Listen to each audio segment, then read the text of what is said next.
اس نے ان کو سخت قربانی کی مانند قبول کیا۔ حکمت کی کتاب، اس کا 3 باب اور اس کی پہلی آیت سے 9ویں آیت تک۔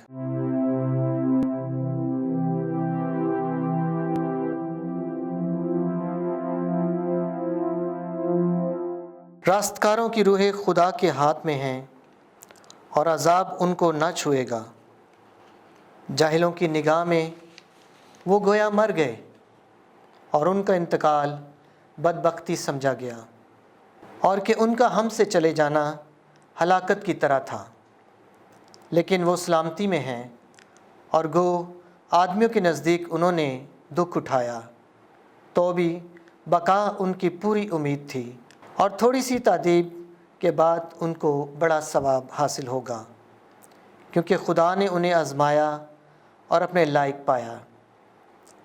اس نے ان کو سونے کی طرح بھٹی میں تپایا اور ان کو سخت قربانی کی مانند قبول کیا، اور ان کے امتحان کے وقت وہ بھوسے میں چنگاریوں کی مانند دوڑ دوڑ کر چمکیں گے۔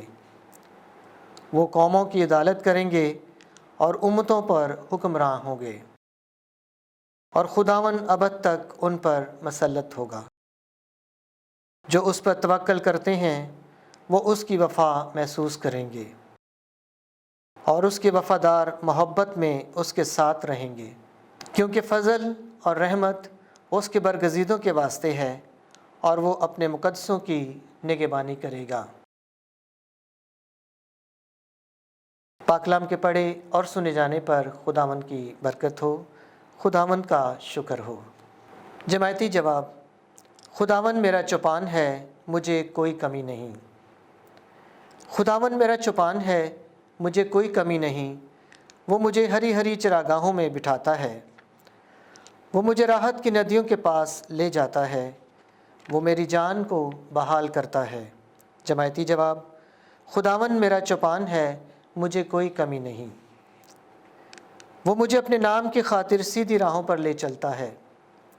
اگرچہ میں تاریکی کی وادی میں گزروں، میں کسی آفت سے نہ ڈروں، کیونکہ تو میرے ساتھ ہے۔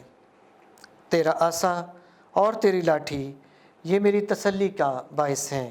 جماعتی جواب: خداوند میرا چوپان ہے، مجھے کوئی کمی نہیں۔ تو میرے مخالفوں کے روبرو میرے آگے دسترخوان بچھاتا ہے، تو میرے سر کو تیل سے مسا کرتا ہے، میرا جام لبریز ہوتا ہے۔ جماعتی جواب: خداوند میرا چوپان ہے، مجھے کوئی کمی نہیں۔ میری زندگی کے تمام ایام میں بھلائی اور کرم میرے ساتھ ہوں گے، اور زمانوں کی درازی تک میں خداوند کے گھر میں رہوں گا۔ جماعتی جواب: خداوند میرا چوپان ہے، مجھے کوئی کمی نہیں۔ بس ہم نئی زندگی اختیار کریں۔ آج کی دوسری تلاوت مقدس پولس رسول کا خط رومیوں کے نام، اس کا 6 باب اور اس کی 3 آیت سے 9ویں آیت تک۔ کیا تم نہیں جانتے کہ ہم میں سے جتنوں نے مسیح یسوع میں استباغ پایا تو اس کی موت میں بھی استباغ پایا؟ ہم موت میں استباغ پا کر اس کے ساتھ دفن ہوئے، تاکہ جیسے مسیح باپ کے جلال کے وسیلے سے مردوں میں سے زندہ کیا گیا، ویسے ہی ہم بھی نئی زندگی میں قدم ماریں۔ کیونکہ جب ہم اس کی موت کی مشابہت سے اس کے ساتھ پیوستہ ہو گئے تو اس کی قیامت کی مشابہت سے بھی اس کے ساتھ پیوستہ ہوں گے۔ چنانچہ ہم جانتے ہیں کہ ہماری پرانی انسانیت اس کے ساتھ اس لیے مصلوب ہوئی کہ گناہ کا بدن نیست ہو جائے، تاکہ ہم آگے کو گناہ کے غلام نہ رہیں۔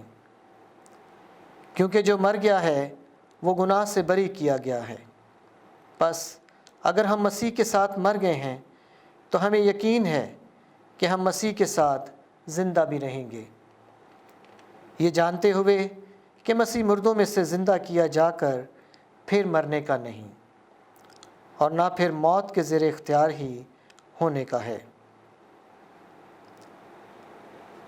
پاک کلام کے پڑھے اور سنے جانے پر خداوند کی برکت ہو، خداوند کا شکر ہو۔